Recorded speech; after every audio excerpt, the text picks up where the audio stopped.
Bonjour à toutes et à tous, bienvenue dans Au Combat, la nouvelle émission du média que j'aurai le plaisir d'animer cette année.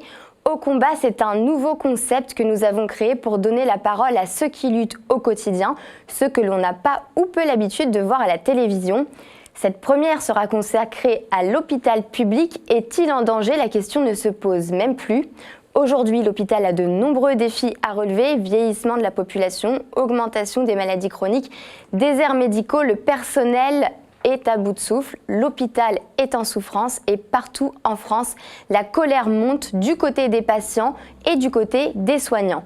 Il ne cesse de lancer des cris d'alarme au gouvernement qui fait la sourde oreille.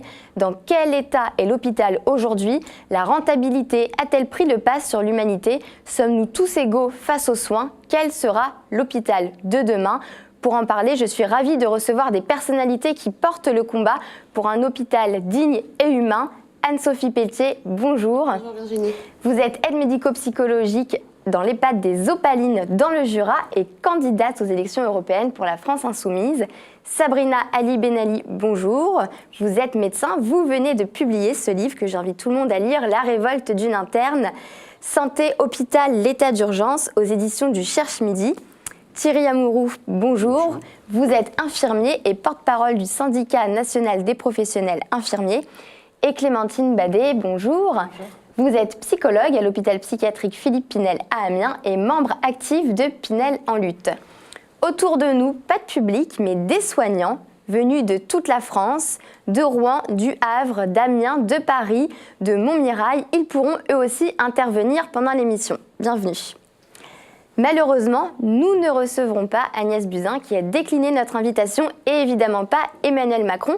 Mais ils seront d'une certaine manière avec nous ce soir. Les voici. Saluons-les. Mais revenons au sérieux tout de suite. Rentrons dans le vif du sujet. L'hôpital public fait face à une logique de rentabilité au détriment des patients et des soignants. Ce n'est pas moi qui le dis, ce sont les soignants, les patients, les familles que nous avons rencontrées à Amiens lors d'une grande journée organisée par Pinel en lutte après plus de 4 mois de grève. Regardez. Dans certains services hospitaliers et dans les maisons de retraite, on va vous dire le quota, c'est 2 couches par jour. Vous feriez ça, votre enfant? De laisser quelqu'un baigner dans ses excréments et dans sa pisse, juste parce qu'on a décrété que financièrement, madame, monsieur n'aurait droit qu'à 2 couches par jour. Ce qu'on demande à nos administrateurs, c'est de faire des économies année après année. La spécificité de là où je travaille, c'est l'UMD. C'est des patients, donc unités pour malades difficiles. Généralement, c'est des patients qui n'ont pas été bien pris en charge dans leur service avant. Donc on se retrouve avec... manque de moyens. Et puis, du coup, ces patients dont on s'occupe, à qui on a des résultats qui sont super intéressants, enfin, ils le disent eux-mêmes, ils se sentent beaucoup mieux, beaucoup moins de handicap, à reprendre de goût à la vie. Et on les renvoie dans les services où, à nouveau, ça déconne. Les soins, c'est pas des médicaments qu'on va donner aux patients, c'est beaucoup de dialogue, beaucoup d'attention. Ça prend du temps. Mais qu'est-ce que ça veut dire rentable? En donnant pas les moyens de soigner des gens, il y a par exemple pas mal de patients qui se retrouvent en prison, faute d'être soignés, ou qui sont mal soignés en prison. Il y a ensuite pas mal de SDF qui sont des gens qui devraient être accompagnés et soignés. C'est-à-dire que cette politique de rentabilité, à mon avis, elle est vraiment à court terme et elle n'est même pas rentable sur le plan financier. Je crois que c'est vraiment un calcul tout à fait absurde. J'ai un frère qui souffre de troubles psychiques et quand on a un frère qui souffre de troubles psychiques, on est forcément enseignant, on est médecin, on est infirmière, on est aide à domicile, on est transport, on est travailleur social, on est psychologue, on fait tout simplement. L'État compte trop sur nous. Malheureusement, quand on n'a pas de famille, il faut vraiment compter sur ce service public hospitalier. On est professionnel, on est là pour une mission bien précise. On n'est pas là pour faire du chiffre, on n'est pas là pour faire du pognon. La santé, ça se vend pas, quoi. Ça se marchande pas. Enfin, on marchande pas la vie des gens.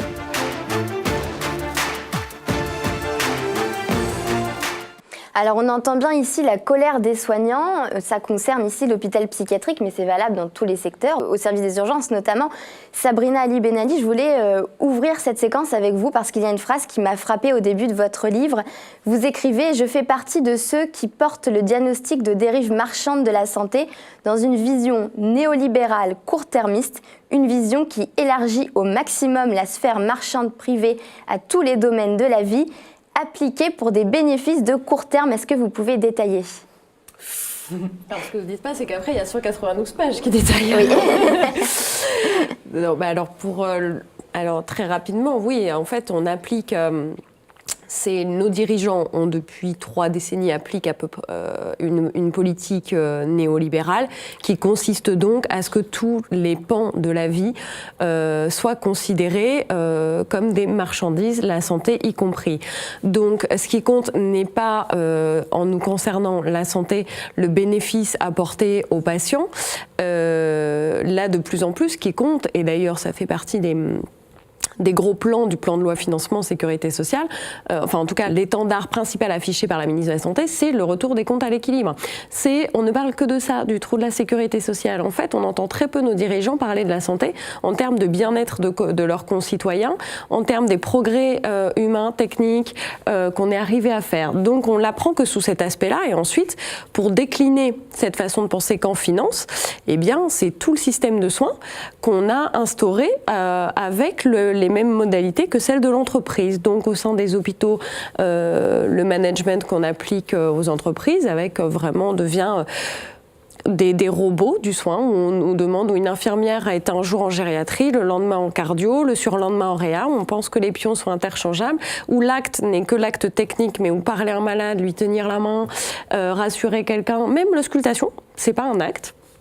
C'est pas considéré comme un acte, et ça c'est valable pour tous les secteurs de la santé, parce qu'on s'attache beaucoup à l'hôpital, mais c'est très important de rappeler qu'il en est de même pour nos collègues dans les EHPAD, pour nos collègues qui sont au domicile, en hospitalisation à domicile, etc. Et donc le pan de tout ça, c'est de dire évidemment c'est pour des politiques de court terme, puisqu'on s'aperçoit bien qu'à long terme, ce n'est pas rentable, puisque ce n'est pas en tout cas... Et avec leur vocabulaire à eux, stricto sensu, rentable. Donc c'est la rentabilité à court terme, donc celle qui profite aux organismes du privé à qui on veut déléguer de plus en plus, etc., etc. Donc c'est des bénéfices de court terme qui font reculer de plus en plus concernant la sécurité sociale vers les mutuelles, vers les assurances, concernant les hôpitaux vers les partenariats publics-privés et dans le soin, eh bien vers... de plus en plus de difficultés et d'inégalités de soins, puisqu'aujourd'hui on devient un petit peu mieux traité et on aura moins de mal à soigner avec du secteur 2, avec des cliniques privées, etc., que de la sphère publique. J'essaye de résumer. C'est très bien résumé. Anne-Sophie Pelletier, vous qui travaillez en EHPAD, donc vous occupez de personnes âgées... Privé à but lucratif. À but lucratif, avec des personnes âgées. Concrètement, comment est-ce que ce manque de moyens, est-ce que vous avez des exemples, comment est-ce que ça se traduit dans votre quotidien ? Alors dans les EHPAD avec mes collègues, enfin pour mes collègues, je ne pense pas dire de bêtises en disant que ça se traduit par des douches qui ne sont pas faites tous les jours, ça se traduit par du manque de personnel récurrent, ça se traduit par des personnes âgées qui ne sont pas prises en soin dans la dignité, ça se traduit par des soignants qui n'en peuvent plus, parce qu'ils ne sont pas remplacés, donc ils n'en peuvent plus, qui sont au bord de l'essoufflement et justement...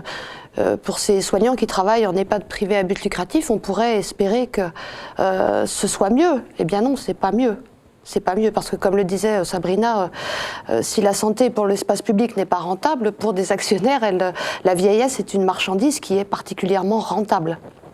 Donc là, dans ce que vous venez de dire, vous dites on n'a pas le temps de prendre une douche, on entend des soignants nous dire qu'ils ont l'impression de faire de la maltraitance et que ça les fait souffrir. Je me tourne vers vous, Thierry Amouroux. Est-ce que c'est ce que vous entendez des infirmiers aujourd'hui ? Ah oui, clairement, il y a un décalage entre ce que l'on est et ce que l'on nous amène à faire. Et c'est ça qui pose tout le problème du sens. C'est-à-dire que on s'engage pas dans la profession par hasard. Après, pendant 3 ans, on nous forme en nous enseignant que chaque personne est unique. Donc, on veut être infirmière dans un hôpital. Or, lorsqu'on arrive à l'hôpital, on entend parler de tarification à l'activité, de groupe homogène de malades, groupe homogène de séjours. Bref, on arrive dans un processus industriel où on a envie d'avoir ce que l'administration attend de nous, c'est une technicienne spécialisée dans une usine à soins. Or, c'est pas du tout ce pour le quoi on a envie de travailler.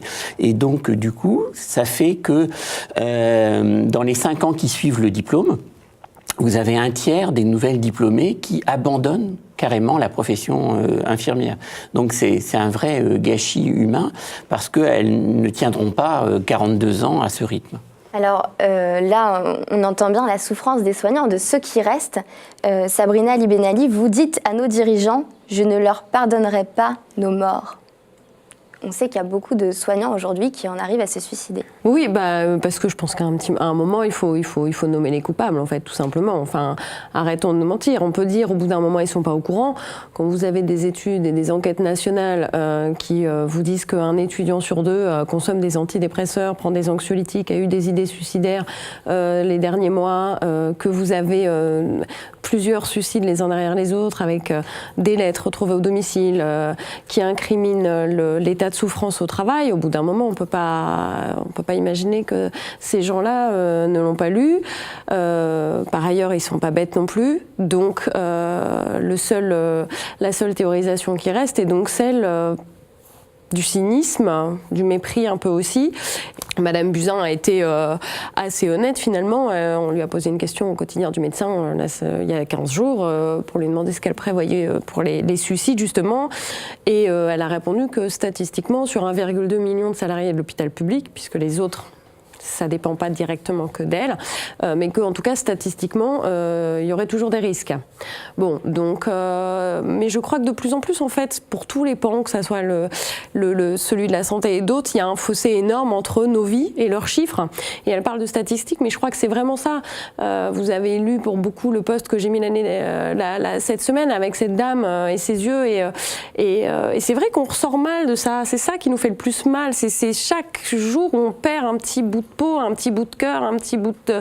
À chaque fois qu'on ne s'est pas senti soignant, quoi. Quand vous posiez la question d'être maltraitant, c'est ça, c'est quand à chaque fois qu'on ne fait pas bien, qu'on n'a pas de place, que le brancardier il est là que dans 3 heures et que la dame est patiente, c'est à chaque fois ça qu'on perd et ce qui en emmène certains, quand on nomme pas les responsables, à la dépression, tentative de suicide au suicide. Donc moi j'ai décidé, ça y est, c'est fini, c'est pas à nous de bouffer les anxiolytiques, c'est pas à nous de dire c'est de ma faute, j'ai pas fait assez.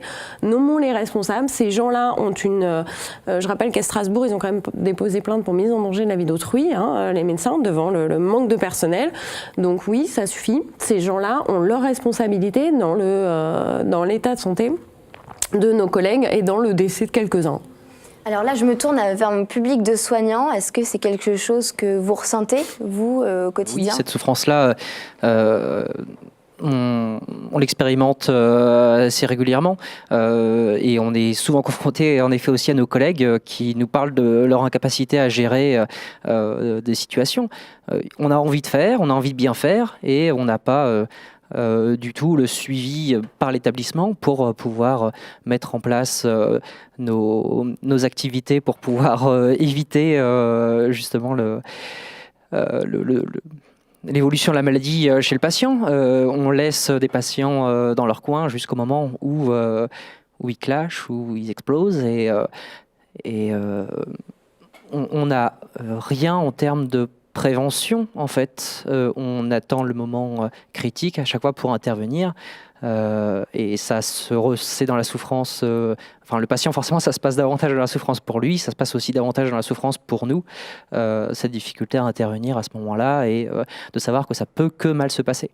Donc, en effet, on en discute toujours entre nous et on se soigne nous-mêmes dans la profession en écoutant nos collègues. Mais par contre, l'hôpital, oui, il ne nous soigne pas de ce côté-là.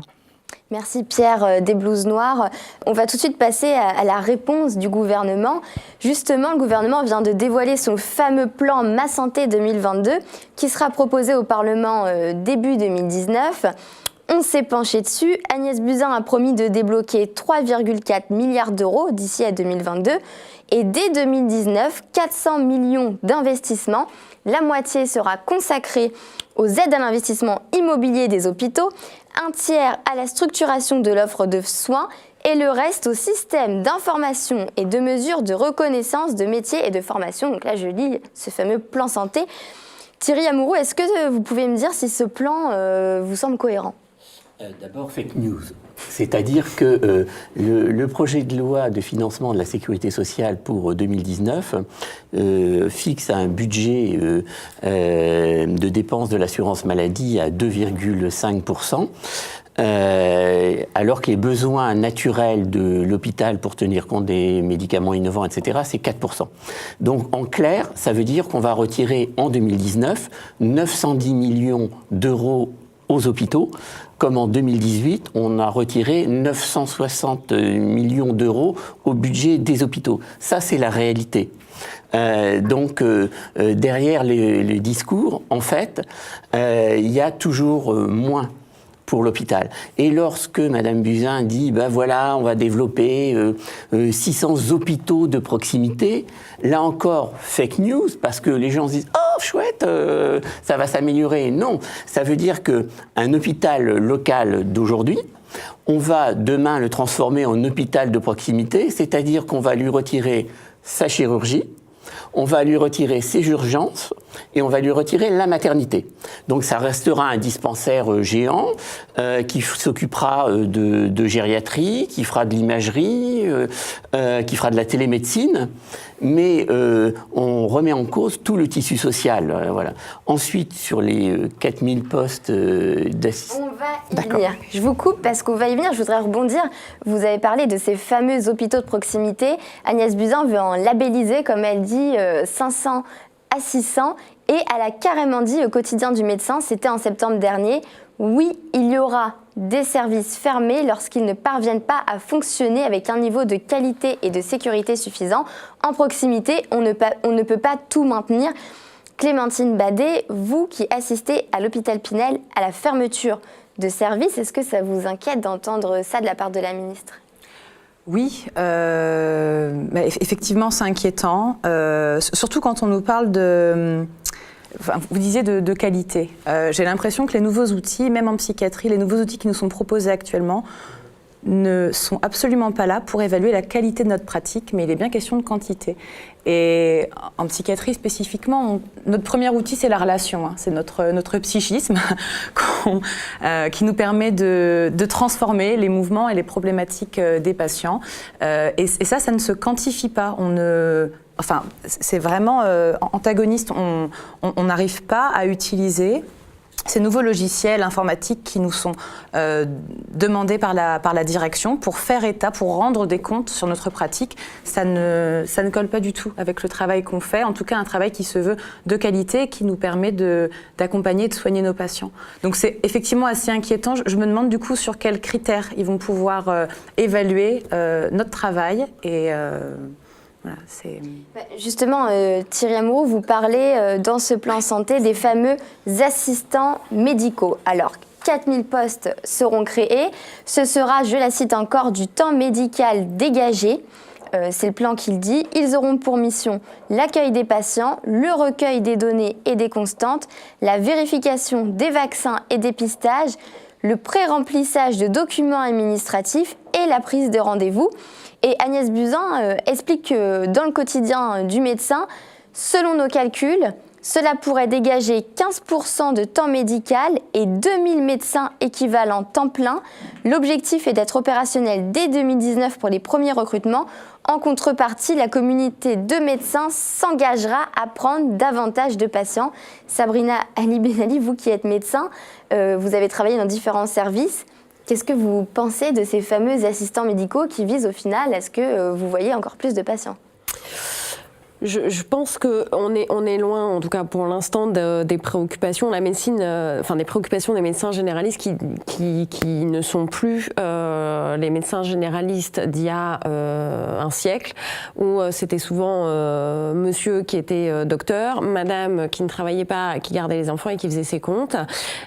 Aujourd'hui, les gens, en plus il y a beaucoup de jeunes médecins généralistes maintenant qui ont fait un internat, ce qui n'était pas le cas avant, qui sortent d'un internat où bien souvent, je le rappelle, moyenne, on est entre 60 et 80 heures semaine pendant 3 à 5 ans.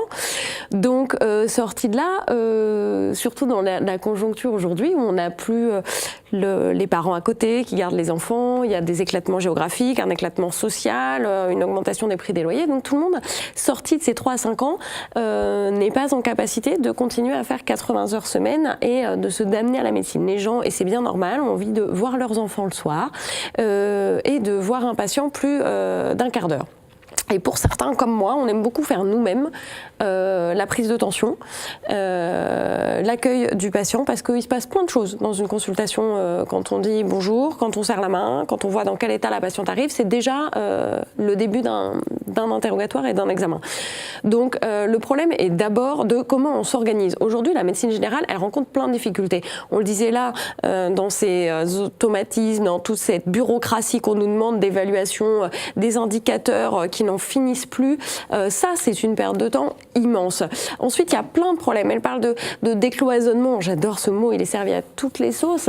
Ville hôpital, nous demain, alors moi je suis pas en cabinet de médecine générale, mais on fait quand même de la médecine générale d'urgentiste, en se déplaçant au domicile. Quand vous voulez envoyer un patient vers l'hôpital, vous êtes obligé de le renvoyer vers les urgences. On n'a pas de pont directement, nous, pour avoir des avis, c'est-à-dire qu'à part soi-même, se créer un carnet de collègues, ce qui n'est pas toujours le cas, surtout quand on est jeune praticien et qu'on va dans un nouvel endroit. On n'a pas un carnet d'adresses de cardiologue, de pneumologue, etc.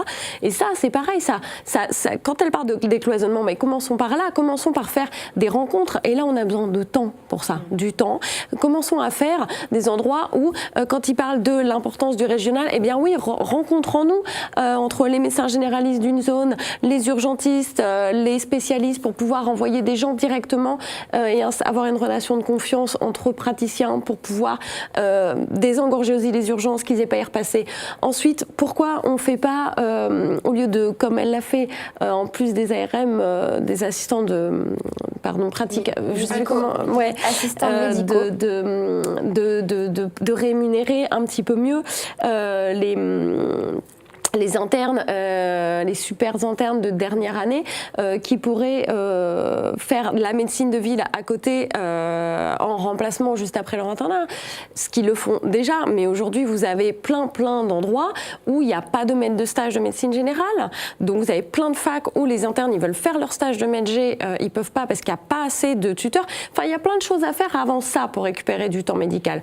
Donc, encore une fois, c'est un peu la technocratie qui trouve des solutions, alors que j'ai l'impression que le terrain, on a plein des solutions, qu'elles ne sont pas écoutées, qu'elles ne sont pas entendues, en fait, parce qu'on ne nous demande surtout pas notre avis, en fin de compte. Donc, je crois qu'il y a plein de choses à repenser, et je ne suis pas sûre que mes confrères qui font déjà 9h, 21h ont envie de faire 9h, 23h et les week-ends. Je ne suis pas sûre. Et à leur place, je ne le ferai pas non plus. Il y a des limites à notre mission, c'est à notre santé. Je sais que pour eux, ce n'est pas une limite, mais à un moment, pour nos corps, si.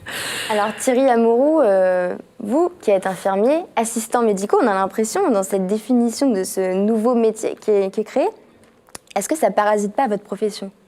Alors non, parce que c'est pas du tout le même niveau, mais déjà il faut comprendre que le plan santé 2022 est très médico-centré et pour répondre aux besoins du lobby des médecins généralistes de ville. Donc tout le monde en souffre, y compris les médecins hospitaliers. Et cet exemple des assistants médicaux, ça pose 3 problèmes. Le premier problème, c'est qu'au-delà de la liste que vous avez donnée, le président de la République puis la ministre ont dit qu'il y aurait une délégation d'actes médicaux simples. Donc là, c'est pas la tension, c'est plutôt soit une injection, soit des pansements, enfin bon, voilà. Donc, alerte rouge, glissement de tâches, parce que ce sont des secrétaires médicalisés qui auront à faire ça. Donc on revient un peu à l'ambiance des années 80, lorsque effectivement l'épouse ou la secrétaire du chirurgien, elle est au bloc opératoire à la place d'une infirmière pour faire la petite main. Deuxième problème, c'est effectivement la Sécu, lorsqu'elle finance un assistant médical pour un cabinet libéral, parce que c'est pas du tout pour un médecin isolé, c'est uniquement un cabinet libéral. l'attendu, c'est augmenter le nombre de consultations.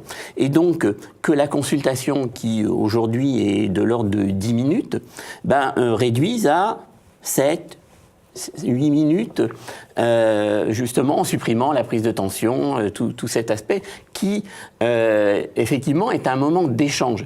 Et donc, la durée du face-à-face entre le patient et le médecin, justement, pour écouter, comprendre et mieux faire son diagnostic, ça va être réduit. Donc, ça va à l'encontre des besoins des patients.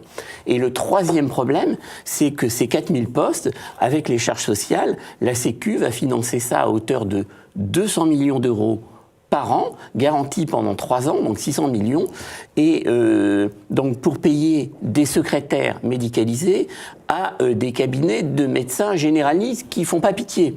Alors que dans le même temps, on retire des centaines de milliers d'euros à l'hôpital, qu'on supprime des emplois de contrats aidés dans les hôpitaux, dans les associations. Donc il y a vraiment un décalage où on retrouve le Robin des riches. Alors, dans ce plan santé, Agnès Buzyn parle beaucoup de réorganiser l'hôpital.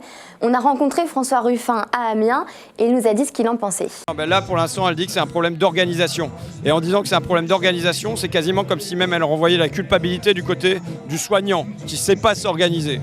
J'ai vu à la préfecture d'Amiens, on a eu un repas à midi et elle était en virée, donc elle était là, on mangeait ensemble, il y avait du monde, hein, mais sa réponse c'était faut quand même que les soignants ils apprennent à s'organiser, quoi, tu vois. Donc non seulement les gens ils souffrent parce qu'ils ont le sentiment de mal faire leur travail, et on le dit, c'est pas parce que vous n'êtes pas assez nombreux, c'est pas parce que vous n'avez pas de temps, mais c'est parce que vous ne savez pas vous organiser. Alors Anne-Sophie Pelletier, qu'est-ce que vous en pensez? Je suis... Quand on entend que les soignants ne savent pas s'organiser, comme le dit François, c'est vrai qu'on porte la culpabilité et je pense que les soignants n'ont pas besoin qu'on leur en rajoute de la culpabilité parce qu'on se sent déjà assez coupable comme ça de ne pas pouvoir faire notre travail correctement parce qu'on ne nous donne pas les moyens de le faire. Donc quand j'entends que les soignants ne savent pas s'organiser, moi il faut m'expliquer comment on s'organise quand on est en sous-effectif. On aura beau tourner le schmilblick dans tous les sens, s'il n'y a pas assez de personnel, il n'y a pas assez de personnel. Ce n'est pas une question d'organisation, c'est une question d'effectif. Donc je suis triste, ouais, c'est vraiment le mot, parce que tout à l'heure, comme on disait, la grève de Foucheron, c'était l'humain, le soin c'est de l'humain, c'est pas du chiffre. Et quand on voit ça, je me dis, mais la grève de Foucheron, finalement, oui, elle a peut-être servi pour prendre conscience, mais on aimerait que ça aille beaucoup plus vite. Qu'il y ait des choses réelles mises en place et des choses qui viennent du terrain, qu'on écoute les soignants, parce que qui peut mieux parler des problématiques que les soignants eux-mêmes? Les pensées technocratiques, c'est très bien. Les 4000 assistants médicaux, c'est comme tu le disais, ce sont des secrétaires médicales qui vont être prises en charge par la société finalement, alors que je pense à vous, les infirmiers, on n'élargit pas vos compétences. Pour prendre des constantes, excusez-moi, mais dans les EHPAD, il y a des aides-soignantes qui le font. Donc voilà, prendre des notes des rendez-vous, il y a des secrétaires médicales qui le font. Donc quel est ce nouveau métier qu'on met en place? Et ça va être dans des dispensaires, peut-être les anciens hôpitaux qui vont être fermés. Hein, des cabinets libéraux, mais les cabinets libéraux vont peut-être s'installer dans les hôpitaux qui vont être fermés, ils auront au moins le bâti. Enfin voilà quoi, il n'y aura pas besoin d'investir dans le bâti puisque de toute façon on aura fermé et les urgences, certains services, on aura fermé la maternité, parce que moi qui habite dans le Jura, c'est ce qui se passe. Les lignes de SMUR qui sont fermées. Comme le disait Sabrina, les partenariats publics-privés pour le bloc chirurgical, enfin le bloc en chirurgie. La maternité, par exemple, de Tannes, là, à côté de Mulhouse, qui est en sursis. Les maternités à Saint-Claude qui va être en sursis. Donc ces cabinets libéraux qui vont se retrouver dans des villes, finalement, eh bien, ça va pas changer grand-chose, pour moi en tout cas, qui habite en campagne. Et ça donnera certainement pas envie aux médecins de venir s'installer. Mais Agnès Buzyn est quand même une ancienne médecin. À vous entendre, on a l'impression qu'elle est totalement déconnectée de la réalité. On se le demande si elle était vraiment médecin, parce que, au vu de ce qu'elle nous propose, Bon, mais médecin n'est pas synonyme d'intérêt général toujours, hein, d'abord. Et puis, d'abord, ça fait aussi longtemps qu'elle a quitté l'hôpital, Madame Buzyn. Et c'est comme... vous savez, je sais plus, je crois que c'est en cancéro qu'un jour, moi, quand je suis passée en oncologie, je sais pas, quand j'étais une jeune externe, enfin, j'étais pas en cancéro, mais j'y étais passée pour une semaine, c'était pas un stage complet, un des oncologues, parce que j'avais toujours... je sais pas, le courage de beaucoup de gens que je voyais me laissait admirative. Et donc, j'avais une empathie quasi systématique avec les gens qui étaient malades de cancer. Et puis, une fois, il y avait un patient qui était vraiment exécrable, enfin, quelqu'un de vraiment pas chouette, qui par ailleurs était raciste, donc a refusé a posteriori que je soigne. Et je comprenais pas pourquoi. Et l'oncologue m'a dit, mais Sabrina, c'est pas parce qu'il est cancéreux qu'il est gentil. Bon, les médecins, c'est pareil. C'est pas parce que les médecins... Non, mais enfin, voilà, je suis désolée, c'était un peu long la digression pour en venir là, mais c'est pas... Enfin, il y a beaucoup de gens qui disent ça. La médecine n'a jamais empêché qui que ce soit d'avoir des intérêts qui ne sont pas les mêmes que les nôtres. Madame Agnès Buzyn, elle est là. Avant, elle était présidente de l'HAS. Son mari est président de l'INSERM. Cette dame gagne... était. Il n'est pas reconduit ? Non, je crois pas. D'accord. Justement, il y a eu un conflit d'intérêts. Voilà, oui, parce que ça s'est su. On avait vu qu'elle menaçait de démissionner, me semble-t-il. Il y avait quelque chose comme ça. Je veux dire, elle est dans un espèce de cercle. On voit, alors je ne sais pas si c'est son neveu ou son petit-fils qui est le mari de la directrice de Radio France, qui lui-même a fait la campagne de Monsieur Macron. Enfin voilà, arrêtons un moment. Cette dame gagne 10 000 € par mois. Je crois qu'elle ne prend pas un métro bondé comme nous tous les jours, ou un bus ou un train, je ne sais pas où on habite, qu'elle n'attend pas 6 mois avant d'avoir rendez-vous à un IRM, et qu'elle se retrouve pas comme moi à 2h du matin à glisser un mot sous la concierge d'une porte pour que la vieille dame du 7e étage elle ait une ambulance demain matin. Bon, on n'a pas la même vie, cette dame et nous. Donc, c'est pas parce qu'elle est médecin que, oui, elle parle d'organisation. On va pas dire... Oui, il y a aussi des problèmes d'organisation, mais parce qu'aussi on manque de temps. Quand moi, un patient, il arrive il n'y a personne pour aller aux archives, que je retrouve pas son dossier de la dernière fois, que du coup je vais refaire toute sa biologie, on retrouve pas la radiothorax, elle est partie où ? Elle est restée, on refait une radiothorax. Donc il y a aussi, mais parce que in fine, il y a un problème de temps. Et je veux dire, à un moment, quand vous avez les 4 fédérations hospitalières du pays, je veux dire, Monsieur Valtou, le président de la Fédération hospitalière de France, il est maire UDI à Fontainebleau, il n'est pas soupçonné de marco-léninisme, et il dit stop, c'est pas possible, les urgences sont en train de mourir. Il faut absolument désengorger. Et c'est la première fois dans l'histoire de ce pays que les 4 fédérations, toutes comprises, en appellent à la raison au ministère de la Santé. Donc là, à un moment, il faut se réveiller, quoi. À un moment, là, je veux dire, si elle est médecin, il faut faire chez nous, on appelle ça le score de Glasgow, pour savoir si son score neurologique, il est... voilà, là, on n'a pas Glasgow 15, là. Donc, faut se réveiller, et puis rapidement. Sinon, le reste, ça s'appelle... Voilà, une volonté cynique de nous laisser crever pour d'autres intérêts, ce que moi je crois qu'elle fait. Mais à un moment, c'est juste que faut l'assumer et le dire, parce que à décloisonner organisation, j'ai hommage pour tous ces gens qui passent leur journée avec les morts et la maladie, ça va, quoi. Mais pour rajouter, je pense que vous avez entendu parler de cet amendement d'Olivier Véran là, qui primerait les hôpitaux quand ils renverraient des patients des urgences vers la médecine générale. On avoir des primes. Des primes, voilà, qui primeraient les hôpitaux. Mais si c'est pas vouloir la mort des urgences, je sais pas ce que c'est, parce qu'après on va dire quoi ? On a moins de patients aux urgences, donc on n'a plus besoin des urgences. On va couler là-dessus, de toute façon. Le but du jeu, c'est de dire, voyez, ça fonctionne pas, ou ça sert à rien, donc on ferme et on glisse vers du privé. C'est à mon sens, l'idée que se fait Madame Buzyn de la médecine et de la santé aujourd'hui. C'est bien parce que vous faites ma transition sur la deuxième partie. Ce qu'on voit, c'est que cette situation, elle touche les plus vulnérables, que ce soit les soignants ou les patients. On passe tout de suite à notre deuxième partie, l'hôpital de la précarité. On est quand même sur un pilier du principe d'égalité sociale. La santé, l'accès aux soins pour tous. Qu'est-ce qu'on propose à nos vulnérables ? Là, ce qui se passe, c'est complètement immoral. C'est plus tu es vulnérable, moins tu auras non seulement moins tu auras de soins, mais là, on parle même de dignité. On ne cherche pas à avoir la meilleure qualité de vie pour eux. Donc, en effet, c'est leur temps de vie en bonne santé qui va en diminuant. Ils ne vont pas mourir comme ça, forcément, mais ils ne vont pas avoir une qualité de vie cohérente. On laisse en marge un certain nombre de personnes qui n'arriveront pas à rattraper le train. Après, c'est aussi la santé de mes collègues. Enfin, les agitations qu'on a dans les services, elles sont ultra violentes quand on n'est pas capable de prendre en charge les patients de manière cohérente. Tu rentres chez toi en disant que t'as pas fait le boulot comme tu aurais dû le faire, que t'es pas satisfait de tes prises en charge, voire même que tu vas bosser avec des semelles de plomb, que t'es angoissé parce que tu sais pas comment ça va se passer, parce que tu sais même pas si toi-même tu seras en capacité d'assurer ton poste, tu sais pas si ton collègue sera présent, que t'en as marre de rentrer chez toi, la boule au ventre, de reprendre ta bagnole en pleurant ou d'être excédé parce que tu ne supportes plus tout ça, tu ne supportes plus ce que ça te renvoie à toi-même. Il y a un moment donné, il faut se dire que c'est plus possible en fait de tolérer ça. Alors on voit que les secteurs les plus touchés sont ceux de la psychiatrie, les EHPAD. On assiste à beaucoup de fermetures de maternités en ce moment. Au final, ce sont les plus fragiles, les personnes âgées, les femmes enceintes, en gros ceux qui ne rapportent pas d'argent à l'État, qui souffrent de ce manque de moyens.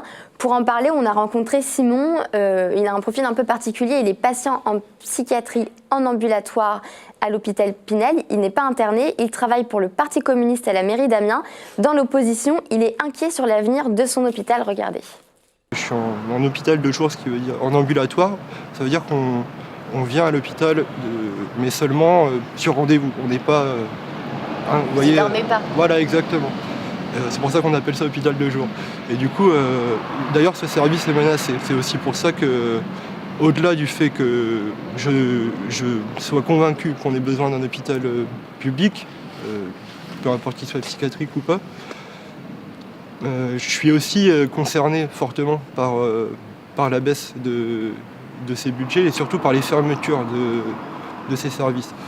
Parce que là, actuellement, ce qu'il faut savoir, c'est que l'Agence régionale de santé, qui est quand même la main directrice de l'État au niveau du budget de la santé sur notre région, est en train de donner des subventions à des cliniques privées, de construire des cliniques privées sur Amiens, alors qu'on a eu 4 fermetures de services ces 20 dernières années à Pinel. Donc, ce qui veut dire que l'État, avec l'argent public, finance des cliniques privées et finalement enlève de l'argent aux hôpitaux publics. Alors Clémentine Badet, vous qui travaillez à l'hôpital Pinel, qu'est-ce que ça vous fait d'entendre cette parole de patient ? Je la rejoins tout à fait. Je rejoins tout à fait la parole de ce patient qui est hospitalisé, qui est en extra-hospitalier, qui fréquente un hôpital de jour pour adultes. Je travaille dans un hôpital de jour pour adolescents. Et on nous parle de l'importance d'un virage ambulatoire. Proposer des soins à l'extérieur des murs de l'hôpital. Alors, je pense qu'en tant que soignants, on est tous d'accord et on partage cet avis-là. Seulement, dans la réalité, nous n'avons pas davantage de budget qui nous sont alloués en extra-hospitalier. Et en parallèle, effectivement, ils ferment des services d'intra, donc ils affaiblissent l'intra-hospitalier, ils ne redéploient pas les moyens sur l'extra-hospitalier. Donc on se retrouve avec des patients, effectivement, qui ne bénéficient pas de soins suffisamment étayants à l'extérieur de l'hôpital. Et je travaille aussi dans un CMP, on nous a dit là qu'il fallait commencer à s'habituer. C'est un centre médico-psychologique. Donc, nous, on accueille des enfants et des adolescents et leurs familles.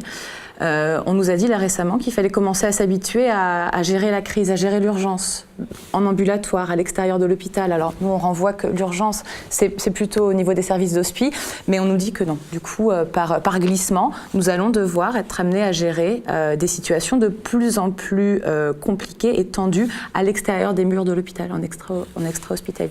Donc ce virage ambulatoire, Agnès Buzyn dit que c'est la solution. Sauf que ce qu'on voit, ce que Simon a dit, ce que vous avez dit tout à l'heure, Anne-Sophie Pelletier, c'est que les structures, en dehors de l'hôpital, dans le public, elles n'existent pas au final. Il y a des structures privées, mais après sur d'autres structures, non. Pour vous dire, j'étais à Belfort vendredi dernier. C'est quand même impressionnant. L'hôpital de Belfort-Montbéliard, l'hôpital et le service des urgences rencontrent de grosses difficultés, mais comme tous les hôpitaux. Eh bien, l'État a laissé pour le franc symbolique le terrain qui était en face, ou très peu cher, et ils ont fait monter quoi ? Une clinique privée, en face de l'hôpital. Donc, c'est pour encore engranger du partenariat public-privé, et c'est pour vraiment montrer, eh bien, le public ne fonctionne pas, mais ça marche aussi comme ça dans les écoles, ça marche aussi, je veux dire, c'est pas que dans l'hôpital, c'est vraiment c'est une décision qui est globale, hein. C'est dans tout le secteur public. Je veux dire, le démantèlement de notre service public, il existe et il est en marche, hein, si j'ose dire. Donc, on voit bien que c'est ce service public de l'hôpital qui est complètement démantelé, qui est complètement détruit et qu'on détruit en plus, hein, volontairement, pour en arriver sur du privé qui va coûter beaucoup plus cher. Et comme le disait, je ne sais plus son prénom, mais sur des gens qu'on va laisser sur le côté parce qu'ils n'auront pas les moyens de se soigner. Et ça arrive déjà, je veux dire, on y est aux gens qui n'arrivent plus à se soigner. On y est déjà. Et la psychiatrie, les personnes âgées, les enfants sont vraiment le parent pauvre de la médecine. Je ne dis pas que le reste ne l'est pas, mais c'est quand même les secteurs les plus appauvris dans la médecine aujourd'hui. Est-ce qu'on va vers, je caricature peut-être un peu, mais vers un hôpital pour les riches, un hôpital pour les pauvres? Je pense qu'on y est. Je pense qu'on y est déjà. Oui, bah ça, ouais, c'est déjà un petit peu le cas. Enfin, un hôpital, non. Enfin, la santé pour les riches, la santé pour les pauvres. Parce que, de fait, je pense que là, si on se met toutes les deux à essayer d'avoir rendez-vous pour un ophtalmo et que moi je suis prête à avoir, si j'ai 200 € de budget pour en avoir un dans la semaine avec un non-dépassement d'horaire, avec un dépassement parce que j'ai une mutuelle, une très bonne mutuelle et celui à côté de moi qui n'en a pas et qui aura un rendez-vous comme en secteur 1, je pense qu'il va y avoir 3 à 6 mois de différence entre nos deux rendez-vous in fine. Donc ça, de fait, vous avez quand même l'hôpital de Lorient qui a envoyé ses premiers courriers aux patients qui souhaitaient rester au-delà de ce qu'avait décidé le médecin, c'est-à-dire que maintenant on décide, comme tu en parlais tout à l'heure, la durée moyenne de séjour, donc la DMS, quand vous l'avez dépassée, on dit top, là il doit sortir. D'ailleurs c'est un des principaux, j'en parle dans le livre, comment on apprend à vendre son patient aussi pour qu'il sorte et qu'il s'en aille du service dans lequel on est. Ça, parce que moi je l'ai lu le livre, mais j'invite tout le monde à le lire, mais qu'est-ce que ça veut dire vendre son patient? Ça paraît un peu dingue. Bah, c'est ce que, du coup, c'est là où j'en venais. Comme on est soumis dans les calculs des budgets de chaque service, il y a plein de critères qui sont pris en compte, notamment la durée du séjour des patients que vous avez. Donc c'est calculé avec une série de critères, votre âge, votre poids, un peu plus, et puis il y a la taille de vos chaussettes, si vous avez, je caricature, mais c'est un peu ça, à la fin, ça vous donne pour telle pathologie, vous devez rester, mettons, prothèse de hanche, 7 jours. Et si votre patient il reste 9, 10, 11 jours, le service perd de l'argent. Si à l'inverse il sort plus tôt, vous gagnez de l'argent. C'est comme ça pour tout. Donc c'est comme ça qu'on rentre les malades dans ce que tu évoquais tout à l'heure, un groupe homogène de malades, et il y a des groupes homogènes de séjour du coup. Et donc vous, comme il faut très vite tourner, pas que parce que vous avez ça, aussi parce qu'en bas, aux urgences, ça déborde et qu'en bas, ils cherchent des lits en haut parce qu'on vous a fermé des lits et eux, il faut qu'ils hospitalisent leurs patients. Donc vous avez une pression qui s'ajoute aussi au mal-être des hospitaliers parce que tout le monde vous tombe dessus pour trouver des lits. La famille qui vous dit « mais il n'est pas du tout prêt à sortir dans cet état », mais enfin, vous vous rendez compte, donc vous êtes complètement pris. Et donc, comme beaucoup d'autres services avec qui on travaille, notamment chez les personnes âgées, les EHPAD, les soins de suite, et de rééducation sont aussi en sous-effectif, ils veulent pas prendre des patients trop lourds. Et c'est là où vient ce que moi j'appelle vendre son patient, c'est-à-dire que si mamité hurle toute la nuit qu'elle est tombée de sa chaise, je vais juste oublier de le dire au téléphone, quoi. Vous voyez, je vais pas dire à la dame parce que moi j'ai besoin qu'il l'accepte. Donc voilà, et ça en vient parfois à ce qu'on triche. J'ai vu beaucoup voilà, de mes collègues, etc. où la sonde urinaire disparaît du compte-rendu, la démence aussi, le MMS, comme on disait tout à l'heure, on parlait du Glasgow, le MMS, c'est un score qui permet de calculer un petit peu le fonctionnement cognitif du patient, et donc très souvent quand il y a des démences un petit peu sévères, ils sont très bas, vous le remontez de 2-3 points, voilà. Donc c'est ce qu'on appelle un peu vendre son patient, quoi. On étoffe, on met 3 kilos de plus, on dit pas tout ce qu'il y a pour qu'il le prenne.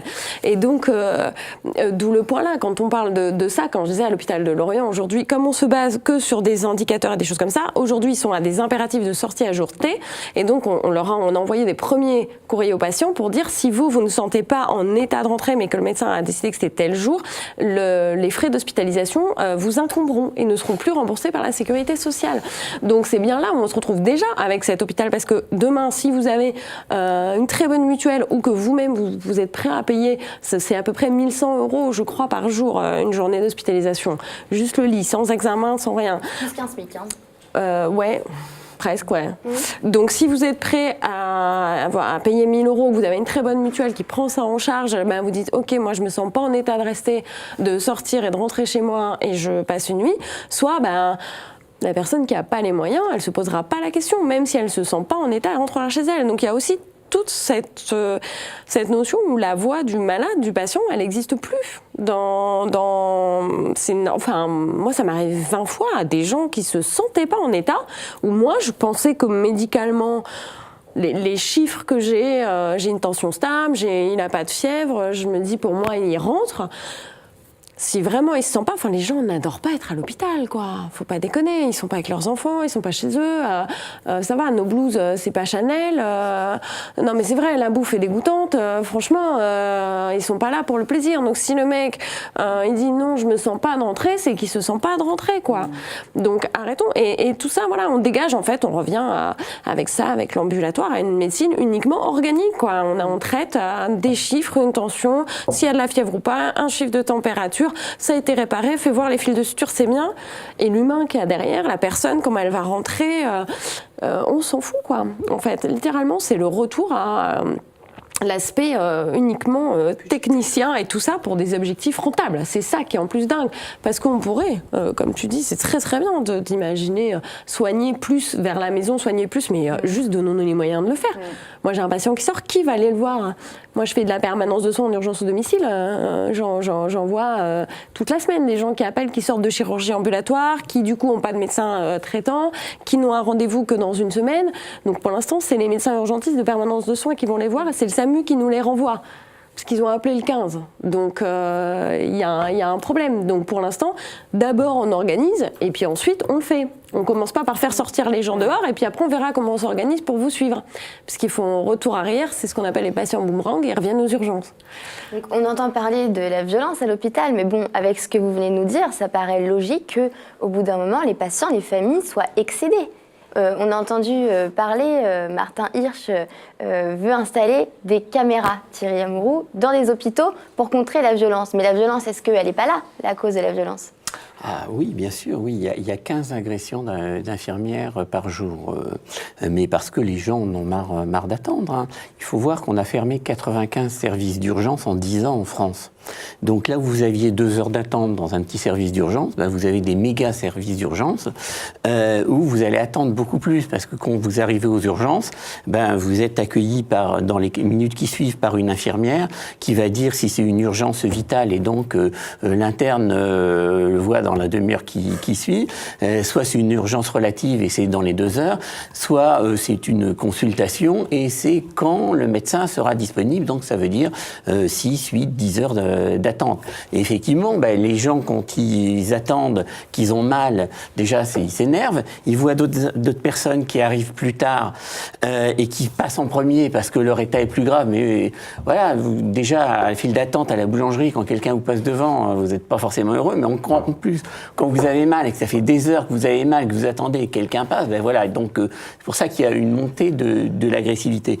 Mais effectivement, tout à l'heure, on a parlé de la souffrance des soignants, mais il faut voir les conséquences de cette comptabilité à court terme sur la population, parce qu'effectivement, tous ces services d'urgence qui ont fermé, ça veut dire que vous avez augmenté la durée de prise en soin par une personne. Parfois, vous avez des urgences vitales, ça va être retardé, ça veut dire des décès en plus. Lorsqu'on vous ferme, on vous supprime des postes dans les services et que vous vous retrouvez avec une infirmière, une aide-soignante dans un service de 30 lits et que vous avez 2 urgences vitales, vous devez faire un choix et vivre avec. Et donc, il y a des gens qui meurent du fait de ces choix comptables. Et ça, vous avez une étude scientifique qui a été faite sur 19 millions d'hospitalisations par rapport à 243 hôpitaux dans 12 pays d'Europe, qui a montré, c'est une étude sur la chirurgie, que chaque patient supplémentaire donné à une infirmière augmente de 7% la mortalité. Donc voilà, il faudrait à un moment qu'on revienne à ceux qui gèrent des tableaux de bord et qui disent tiens, hop, je supprime des millions par-ci, des millions par-là, que derrière, il y a des gens qui meurent aujourd'hui à cause de ça. Et c'est nous qui nous trouvons en première ligne avec ces choix à faire. Et c'est ça qui est dramatique. Et toujours sur l'aspect, effectivement, Sabrina disait que c'était vraiment à court terme. Et c'est vrai, parce que il y a au niveau de la Californie et de l'Australie, qui fonctionnent en circuit fermé, ils ont fait le choix de mettre plus de soignants auprès des patients. Et en 4 ans, c'était rentable. Parce que ça diminue le coût de la pathologie pour l'assurance maladie. Et donc, la difficulté qu'on a en France, c'est que les gens sont élus, c'est des élus politiques. En général, un ministre, ça reste 1 an ou 2. Les députés sont élus sur 5 ans. Donc, les directeurs d'hôpitaux restent là 3-4 ans. Donc, ils ont un raisonnement à court terme. Donc, ils sabrent dans les effectifs pour faire des économies. Mais en termes de coût global de la santé, on gaspille de l'argent et ça a un coût social important. Mais ce qu'on entend, parce que ce que j'entends, ce que vous me dites, c'est qu'on n'écoute pas les soignants. Oui. Et d'ailleurs, est-ce qu'on ne les déconsidère pas? Pour revenir à la précarité des soignants, plus particulièrement des infirmiers, votre profession, selon le ministère de la Santé, vous êtes plus de 660 000 à exercer cette profession et beaucoup à en souffrir. Selon l'OCDE, les infirmiers et les infirmières touchent 5% de moins que le salaire moyen d'un Français, contre 13% de plus en Allemagne, 28% de plus en Espagne, le double du salaire moyen au Mexique. Un autre chiffre très parlant, une infirmière vit en moyenne 6 ans de moins qu'une femme française. Thierry Amouroux, vous qui êtes infirmier depuis un bon bout de temps... Oui, c'est ça que vous ressentez, que vous entendez vos collègues? Ah oui, clairement. Effectivement, il y a cette étude qui montre que la France est quand même 26e sur les 29 pays de l'OCDE en termes de rémunération des infirmières. Parce que nous sommes des professionnels de santé à part entière, formés à Bac+3 depuis 1977. Et il y a toujours cette image d'auxiliaire médical, d'agent d'exécution, alors qu'on a des compétences autonomes et que ce qui nous motive, eh bien, c'est tout l'aspect relation d'aide, écoute, accompagnement et éducation à la santé. Donc c'est tout ce décalage entre ce que l'on est et ce que l'on nous fait faire. Et effectivement, les conditions à l'hôpital font que vous avez 30% des aides-soignants et 20% des infirmières qui partent en retraite avec un taux d'invalidité du fait de la manipulation des patients, du fait de la manipulation des produits de chimiothérapie, voilà. Donc effectivement, la durée de vie d'une infirmière est impactée par ces conditions de travail. D'ailleurs, je rappelle que les infirmières et les infirmiers étaient en grève, en manifestation, ce mardi 20 novembre, dans toute la France. Et ça me permet de faire la transition avec d'autres soignants qui ont manifesté. Ce sont les PADU. Et j'accueille Dolores Baquela, journaliste aux médias, pour nous en parler. Alors, Dolores, tu vas nous parler des soignants qui sont eux aussi en situation de précarité. Souvent, on ne le sait pas. C'est toi qui me l'as appris. Ce sont des médecins, des infirmiers, des radiologues, des dentistes qui sont diplômés hors Union européenne. On les appelle les PADU. Est-ce que tu peux nous expliquer qui ils sont ? Oui, alors en effet Virginie, dans la lutte contre la précarité dans laquelle donc, vous êtes engagée, dans laquelle les personnels soignants sont engagés, il y en a une qui est un peu plus invisible que les autres et donc je voulais parler donc, ce soir pour ce premier numéro d'Au Combat. Donc c'est celle donc, des médecins, pharmaciens, chirurgiens, dentistes étrangers. Donc j'imagine que vous avez peut-être des collègues qui sont concernés, donc, qui s'appellent donc, des PADU, comme tu le disais Virginie. Donc les PADU, qu'est-ce que ça veut dire? Donc ce sont les praticiens à diplôme hors dehors de l'Union européenne. Donc ils sont 4000 environ à travailler dans des hôpitaux, donc dans ce secteur qui en manque de personnel. Et donc ils étaient une centaine le 15 novembre à faire entendre leur voix devant le ministère de la Santé. Donc fait important, puisqu'ils en ont marre d'être ignorés et que, on va le voir, ça date pas d'aujourd'hui, leur lutte. Ils ont reçu le soutien officiel de l'intersyndicale Action Praticiens, donc hôpital, APH, qui regroupant 2 intersyndicales des confédérations des praticiens des hôpitaux, CPH, et Avenir Hospitalier, AH, avec le soutien également de jeunes médecins, anciens intersyndicat national des chefs de clinique et assistants, ISNCCA. Donc tu es allé à leur rencontre jeudi dernier, le 15 novembre, donc devant le ministère de la Santé, où ils s'étaient rassemblés. On en écoute 2 d'entre eux parler de leurs revendications. Regardez et écoutez. La ministre de la Santé s'est engagée en novembre 2017 pour réformer la procédure d'autorisation d'exercice au premier trimestre 2018. Dernier rendez-vous, là, il y avait eu des négociations et des discussions avant, et depuis absolument rien du tout. Et pourtant l'échéance approche, les fêtes de fin d'année, où beaucoup est assuré par justement ces praticiens, et je ne sais pas, rien ne bouge, rien ne se fait, et c'est le patient qui va souffrir. Nous avons alerté le ministère il y a de cela une année. On n'a pas eu de réponse concrète. Le dialogue était quasiment rompu avec la tutelle. Là, on est devant le ministère pour afficher notre mécontentement et qu'on cherche une solution pérenne. Donc on le voit, les PADU sont inquiets. Et donc ils avaient besoin de le dire sous les fenêtres du ministère. Donc comme je vous le disais, c'est pas nouveau, cette lutte, elle dure depuis quelques années. Donc le statut discriminatoire pour les PADU, donc ces praticiens qui ont été diplômés en dehors de l'Union européenne, avait déjà été signalé en 2006 par la HALD, donc cet organisme qui avait fait un délibéré le 27 février 2006 où il pointait donc une absence de statut tout simplement, alors même que leurs responsabilités sont identiques aux praticiens qui ont eux leur diplôme dans l'Union européenne. Et donc toujours selon la haute autorité, que l'organisation de la pratique hospitalière consacre l'inégalité de traitement des praticiens diplômés à l'étranger en ce qui concerne la rémunération et l'accès au plein exercice de la médecine.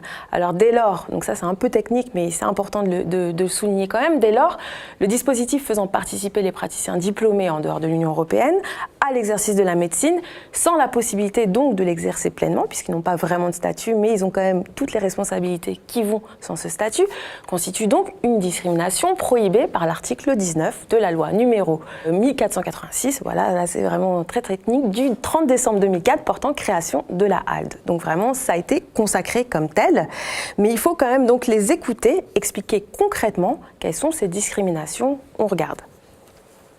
Des médecins étrangers qui sont carrément au SMIC, qui touchent 1 300 € par mois. Vous imaginez des spécialistes qui remplissent des tâches de seniors sans plénitude d'exercice. Ils n'ont pas le droit de signer certains papiers, par exemple un certificat de décès pour un médecin. C'est quand même incroyable. Alors que ce même médecin est de garde, il fait des gardes de seniors. Enfin, il faut revenir à la réalité du terrain. Comme ils n'ont pas la plénitude d'exercice, ils n'ont pas de numéro d'ordre, ils sont embauchés sur des statuts précaires alors qu'ils occupent exactement les mêmes fonctions que leurs collègues français. C'est une exploitation et il faut dire les choses comme elles sont. C'est une exploitation. Alors je me tourne vers vous pour peut-être préciser un peu qu'est-ce que c'est que ce qu'ils appellent donc le numéro d'ordre. Est-ce que l'un de vous peut expliquer ce que c'est que le numéro d'ordre ? Dès lors qu'on exerce la médecine, on a un numéro au Conseil de l'Ordre qui nous identifie en tant que médecin pour les actes qu'on fait, notamment quand il parle du certificat de décès. Moi, à chaque fois que je signe un certificat de décès, je dois mettre mon tampon sur lequel il y a le numéro d'ordre qui est inscrit. Et donc, c'est ce qui nous donne de fait accès à l'exercice de la médecine. C'est exactement ce qu'il parle, puisque lui, il n'en est du coup pas autorisé. Il peut être que en intra-hospitalier à faire du coup le travail, mais sans pouvoir signer en termes juridiques les mentions de son exercice et donc faire un certificat d'aptitude au sport, donc ils ont bien souvent le statut de faisant fonction d'interne. Est-ce qu'ils sont autorisés par exemple à opérer ? Alors là, dans les services, je ne sais pas où est-ce qu'ils sont. Les soins. Ils dispensent le soin. Je pense que des médecins, des chirurgiens étrangers opèrent très probablement, puisque la plupart du temps, en fait, ils font en fonction d'interne. Donc ils ont les mêmes missions s'ils sont FFI en chirurgie, FFI en cardio, FFI partout. Alors bien qu'il y ait besoin probablement pour certains endroits d'assurer une équivalence de compétences, on ne peut pas par contre exploiter, comme il le dit très bien, parce que c'est ce qui est le cas.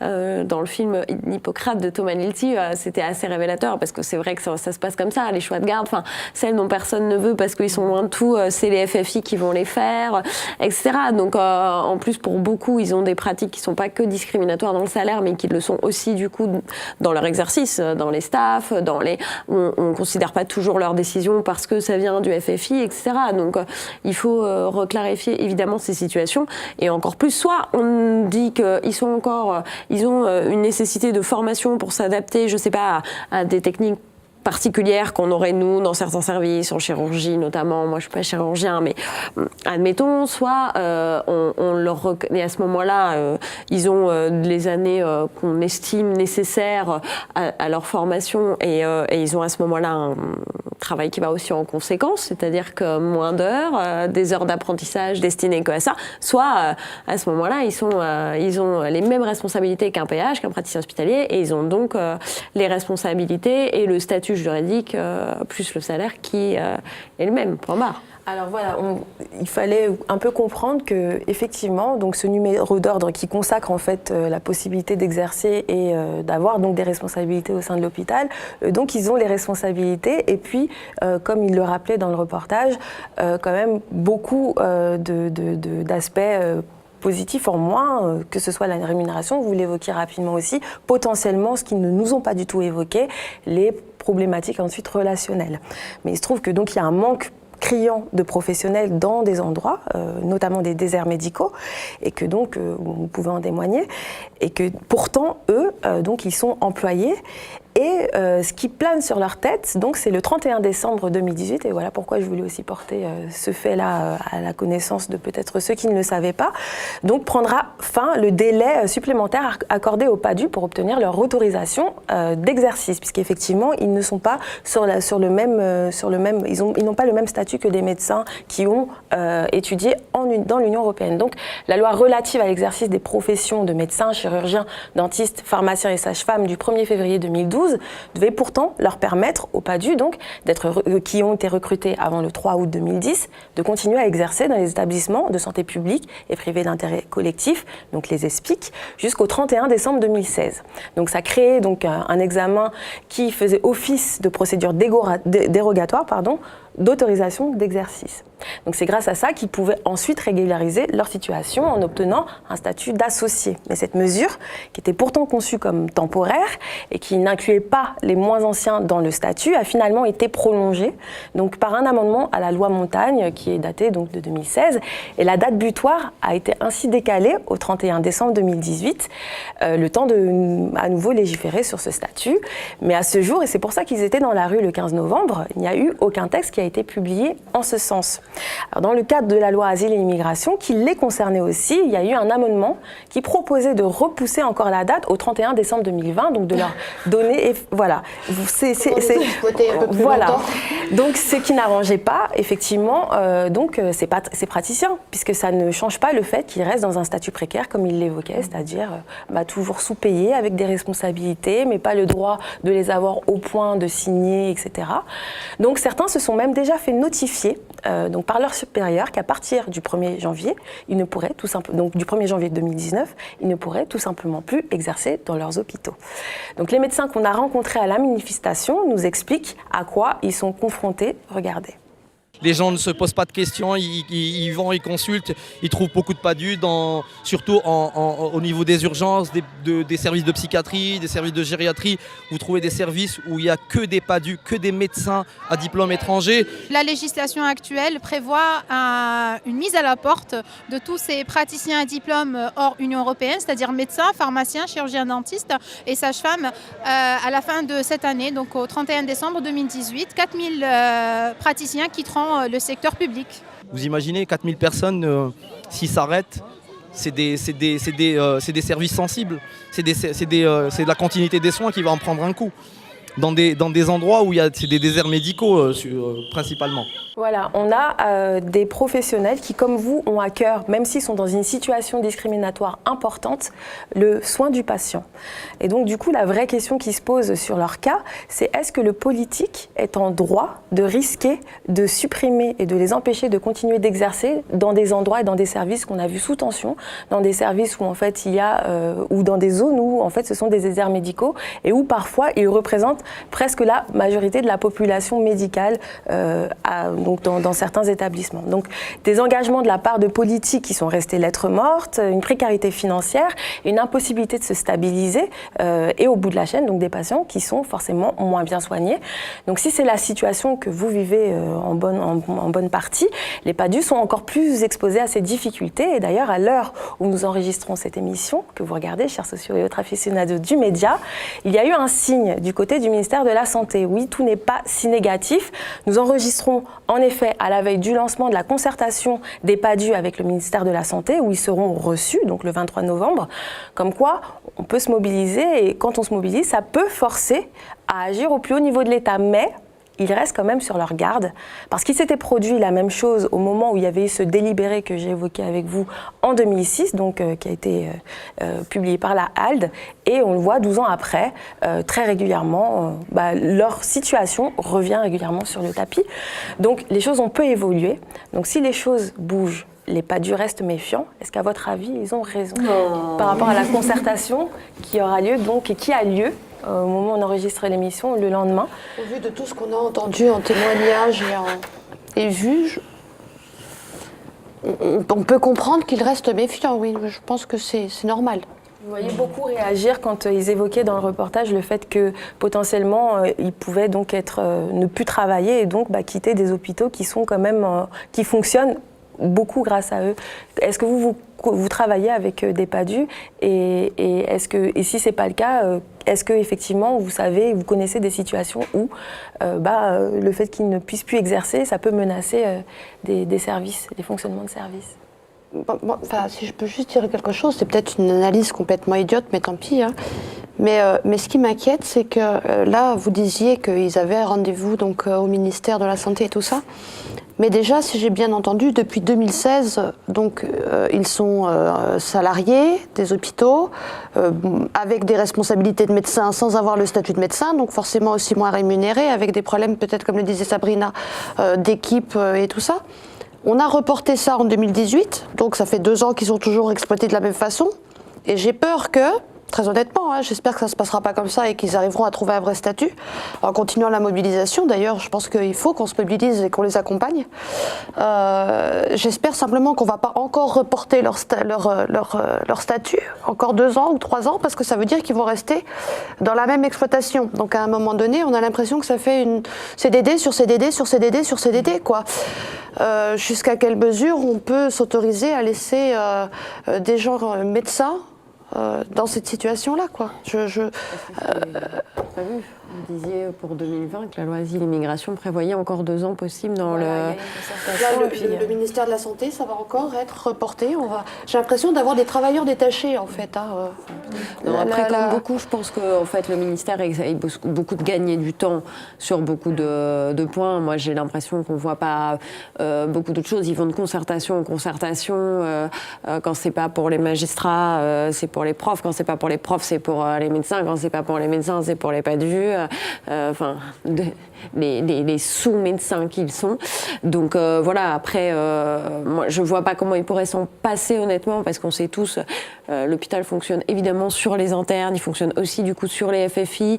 Donc aujourd'hui, les services, ils ne fonctionnent pas sans les internes, sans les FFI, etc. Et pour eux, ne nous le cachons pas, c'est de la main-d'œuvre pas chère et qui fait le travail. Donc je ne crois absolument pas à la théorie je crois que c'est plutôt... Malheureusement, la théorie de la menace, en fait, il n'y a pas plus docile que quelqu'un à qui on menace son poste. Donc, entre rien et repousser pendant encore 2 ans un statut précaire, le statut précaire est quand même... à minima. le meilleur choix. Clémentine Badet, je vous vois réagir. Oui, parce que, effectivement, je trouve que ça vient vraiment souligner l'importance du statut. On a un statut dans la fonction publique, c'est le statut de fonctionnaire, qui est effectivement menacé. Et pour autant, on demande à ces gens qui sont dans des statuts très précaires de se rendre disponibles pour l'autre et de prendre soin de l'autre, alors qu'ils sont eux-mêmes extrêmement anxieux sur le plan professionnel, personnel. Et ça vient vraiment, effectivement, nous attaquer à ce moment-là. Et je pense que c'est vraiment une priorité, là, en tout cas dans les combats qu'on mène, c'est de pouvoir permettre aux gens qui travaillent dans la fonction publique d'être un petit peu tranquilles avec leur statut quand même, de pouvoir se projeter aussi dans l'institution dans laquelle ils s'inscrivent, de pouvoir s'investir à long terme. Et effectivement, on entendait parler de la continuité des soins, c'est exactement ça. Et je pense que ça nous demande effectivement un statut nécessaire et particulier pour pouvoir s'inscrire de cette façon-là auprès des autres. Alors vous avez parlé de combat, on est dans Haut Combat, donc je vous propose tout de suite cette dernière partie, comment faire pour aller vers un hôpital de l'humanité.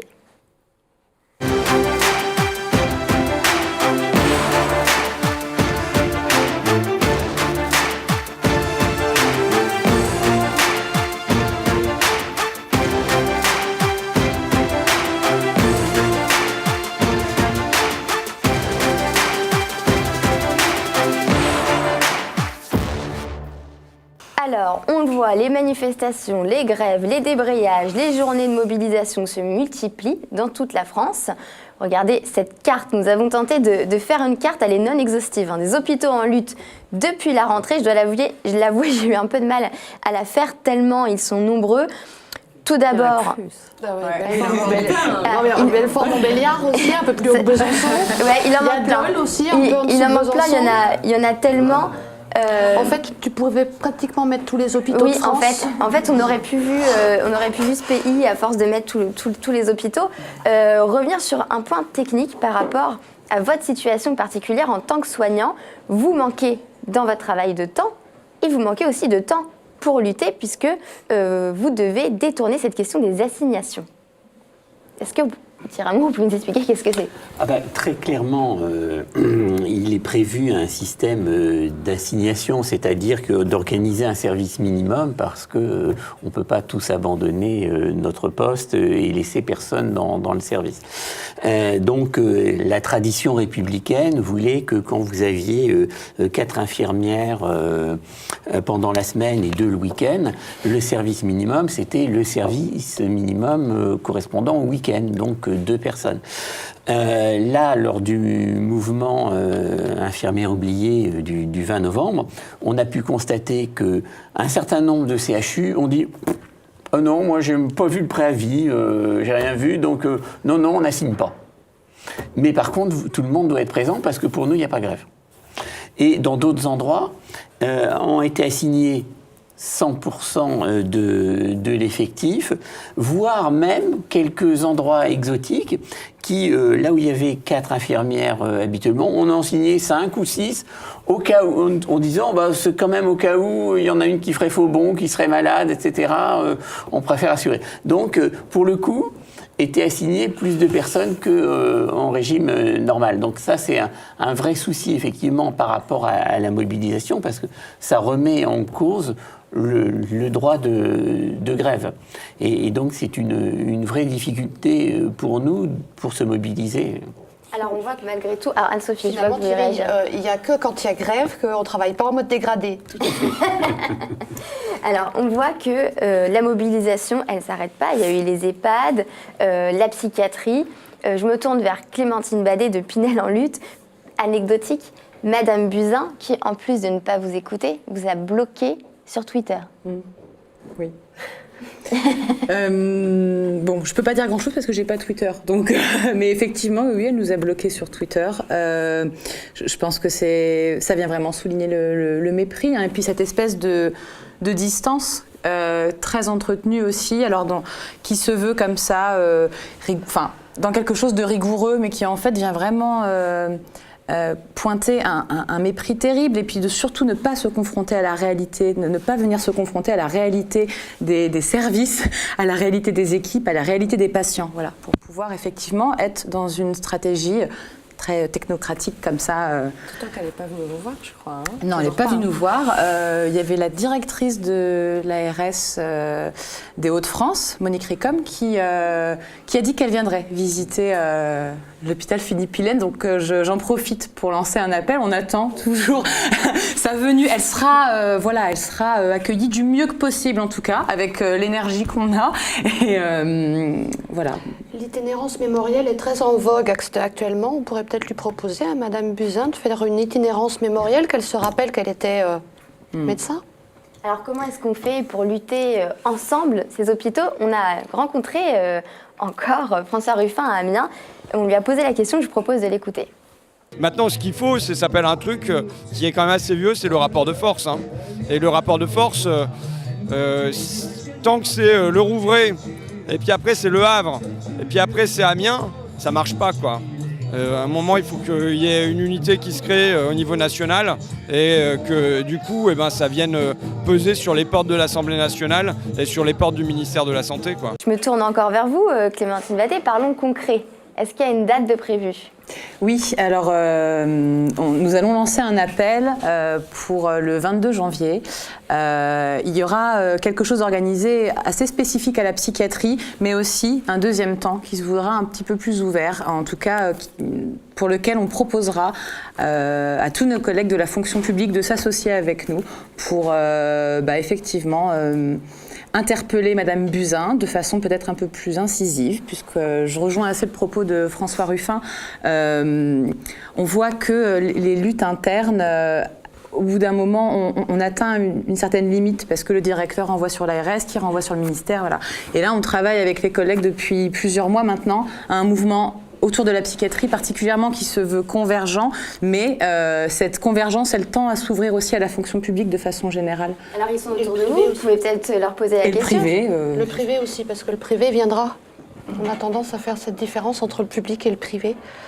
Et vous y serez, vous, Anne-Sophie Pétier, 22 janvier? Oui, j'y serai. Thierry Amouroux? Écoutez, j'apprends moi la date. Il faut bien comprendre que effectivement il y a 1200 luttes qui ont lieu chaque année en France, et le 30 janvier, à l'appel de toutes les grandes centrales syndicales, on avait fait une journée de mobilisation sur les EHPAD qui avait été particulièrement suivie parce que le taux de mobilisation, donc c'est-à-dire de grévistes enregistrés par l'administration, était de 30,8%. Donc ça veut dire qu'un soignant sur 3 s'était mobilisé ce jour-là. Donc effectivement, il est important que l'ensemble des appareils syndicaux décident d'une date commune pour mobiliser tout le monde, tous ensemble, sur une journée particulière. Sabrina, excusez-moi. Juste pour ajouter, on avait aussi des directeurs d'établissements dans la rue ce jour-là. La DPA. La DPA. Et on avait aussi des familles, des usagers. Donc c'était vraiment un mouvement inédit, quoi. Donc vraiment, il faut et ça a donné beaucoup d'espoir en plus aux soignants, parce que plus ils voient les mobilisations, plus ils ont envie aussi d'aller se mobiliser et de se mobiliser auprès des copains soignants, quoi. Et c'est vrai que c'est toujours difficile de se mettre en lutte. Donc c'est vrai que le 22, pas de différence publique-privée et vraiment on y va tous pour une cause qui est l'intérêt général. Enfin, ouais. Sabrina Ali Benali, dans votre livre, on voit votre parcours où vous avez commencé à militer. Là, qu'est-ce que vous avez envie de dire aux gens qui nous regardent, pas seulement aux soignants, aussi aux citoyens, puisqu'on est tous potentiellement malades un jour ou l'autre. Qu'est-ce qu'il faut faire ? C'est l'objectif du livre, effectivement, de aussi parler aux gens, parce que nous, on se rend bien compte de ce qui se passe, mais c'est pas, à part les urgences où tout le monde est passé une fois, faire des points de suture, un plâtre, ou emmener sa mamie, sinon, ou là où ils se rendent compte qu'effectivement on attend, etc. Mais beaucoup de gens imaginent qu'il y a un focus que sur les urgences, en fait, et ne se doutent pas de ce qui se passe dans les étages, du sous-effectif chronique qu'on a. Donc, il y a d'abord je crois que là, on est arrivé maintenant à à la conscientisation et au fait que à peu près tout le monde sache qu'il y a un problème sur l'hôpital. Et ça, on a déjà mis longtemps à le faire. Donc on a gagné ça en fait, parce qu'avant on se faisait aussi beaucoup crier dessus, c'était de notre faute, etc. Maintenant, d'ailleurs, c'est incroyable la proportion de gens qui, je sais pas vous, mais qui sont bon courage. Genre, avant les gens disaient au revoir, là c'est bon courage. Donc ensuite, on a réussi un deuxième pas qui est celui que la honte, elle change de camp. On se rend compte que ça y est, c'est pas la faute des soignants. On arrête de culpabiliser tout le temps. Déjà que, évidemment, on n'est pas bien quand on n'a pas pu faire toutes ces missions de la journée. Mais c'est plus notre faute. On se rend bien compte qu'on n'a pas les moyens de faire bien et on nomme les responsables. Donc ça, moi maintenant, là, j'ai fini mon internat, mais l'année dernière aux urgences, à un moment, je disais aux gens, mais écoutez, en fait, voilà, on est 3.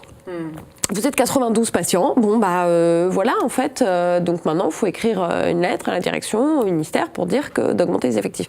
Mais ensuite, il y a effectivement un point qui est soulevé, qui est celui de la problématique de la contestation chez nous des soignants qui ne pouvons pas tous sortir dans la rue en même temps parce qu'on a des patients. Il faut aussi le remettre dans un contexte global de conjoncture socio-économique où quand on touche 1300, 1500 euros par mois, se déclarer 1, 2, 3 jours en grève et perdre des journées de salaire, c'est compliqué.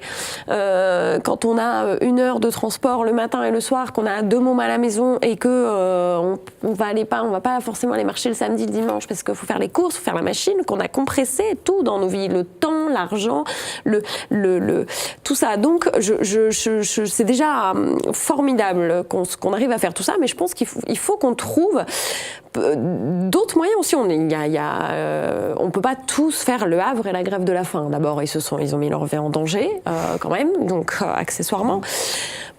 Et ensuite, je crois qu'il y a une raison pour laquelle Madame Buzyn ne cède peut-être pas sur Pinel, c'est que CD sur 1, c'est une chose, CD sur 2, c'est derrière aussi, ça veut dire je céderai partout, troisième, voilà. Donc c'est compliqué aussi de dire, donc là, tous ceux qui luttent, maintenant, on ouvre la brèche, parce que la brèche est ouverte, là. Donc ils savent très bien qu'ils veulent pas qu'on s'engouffre dedans. Et à raison, elle a quand même pas dit un mot. On parlait de Twitter tout à l'heure, je disais hier, son compte Twitter, il n'y a pas eu un mot de la mobilisation du 20 novembre.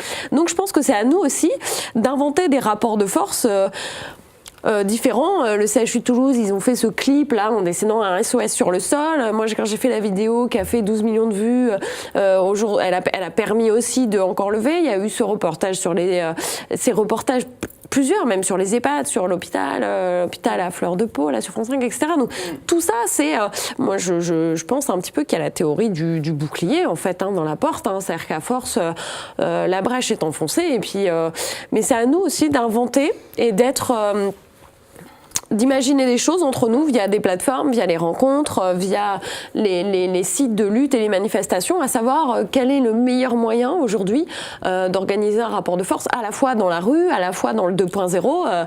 Je veux dire, il y a quand on voit MeToo, on n'aurait pas imaginé qu'une révolte puisse se faire sur les réseaux sociaux. Et en fait, oui, on aboutit à des mobilisations sur les violences sexistes.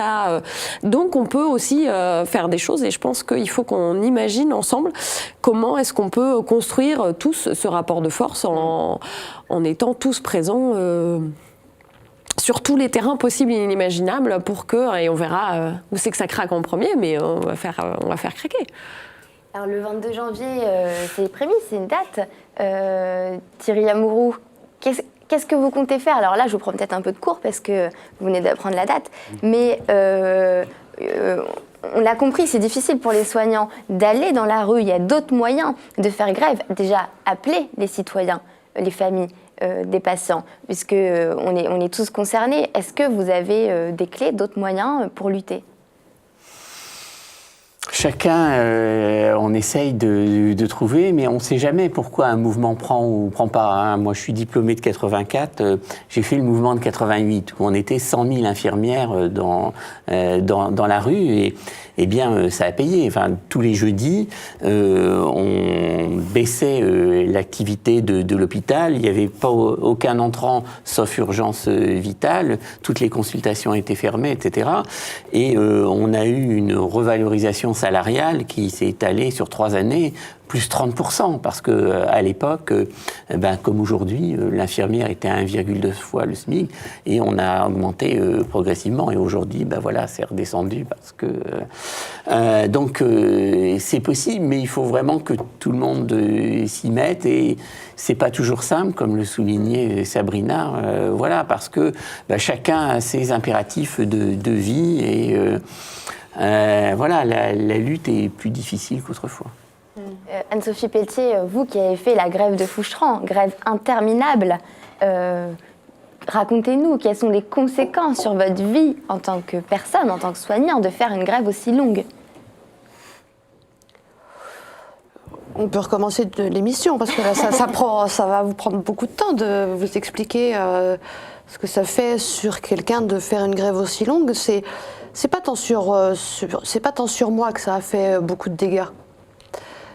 C'est aussi sur ma famille que ça en a fait. Mes enfants, mon époux ont vécu la grève en tant que victime collatérale, hein. Donc là, ça fait des dégâts. Après, qu'est-ce que ça fait de faire grève?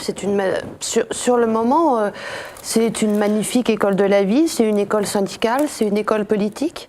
Et puis, c'est aussi comment trouver la possibilité de ne pas perdre trop de salaire. C'est aussi s'auto-organiser pour ne pas perdre trop de salaire. Et puis c'est espérer convaincre, espérer faire prendre conscience aux citoyens qu'un jour ils seront vieux, puisque nous c'était dans un EHPAD, hein, mais c'est faire prendre conscience aux citoyens qu'un jour ils seront vieux comme nous, comme tout le monde, et que la prise en charge de nos aînés n'est pas faite dans la dignité, et d'autant plus dans un EHPAD privé à but lucratif qui est là pour la rentabilité et pas pour... et je veux dire, les EHPAD privés à but lucratif, à leur direction, ce ne sont pas leur direction, je ne parle pas forcément des directeurs d'établissement, mais ce ne sont pas des philanthropes au niveau des actionnaires. Ça se saurait sinon. Donc voilà, la grève, c'est aussi toute une auto-organisation. Avant, je disais, j'avais plaisir à répéter que quand nous avons commencé, nous étions des primipares. Mais complètement, aucune de nous n'avait fait grève avant. Et on y arrive parce qu'on a aussi ce soutien des citoyens, on y arrive parce qu'on est une équipe, on y arrive parce qu'on des fois on crie plus fort, et puis derrière, oui, ça peut aussi détruire des vies complètes. Merci à Anne-Sophie. Je me tourne vers les soignants qui sont là. Vous avez 2 micros à côté de vous. À la fin de cette émission, qu'est-ce que vous avez à dire aux autres soignants? Vous êtes des soignants en lutte. Qu'est-ce que vous avez envie de dire aux autres soignants, ou peut-être aux patients, peut-être à Madame Buzyn? Je vous laisse la parole. Nous, quand on a créé le collectif Blouse Noire, notre première phrase, c'était « Famille, patients, soignants, tous ensemble, on est plus forts ». C'est clairement encore plus le cas maintenant. Après quelques mois de lutte, on ne peut que rejoindre tout ce qui a été dit depuis tout à l'heure. Ça nous prend un temps complètement dingue. C'est notre pognon perso, c'est notre temps perso. On est pratiquement tous les jours sur le terrain depuis un petit bout de temps maintenant. Au Rouvray, nous, ça a un peu porté ses fruits. Et encore, il n'y a rien qui est fait. Tout prend du temps. Ce qu'on peut dire, c'est qu'il ne faut rien lâcher. C'est la santé, c'est une des pierres angulaires de notre société. C'est notre France à nous. Et clairement, on est en train de tout détricoter. Ça se barre en couille. Il faut clairement continuer à lutter. Il faut qu'on soit tous très forts, tous soudés. C'est dur, mais ça peut marcher. On fait partie du même collectif, donc forcément, dans le combat, on s'est énormément investi en termes de temps, mais d'énergie aussi totalement perdue dans les luttes à l'intérieur de l'hôpital.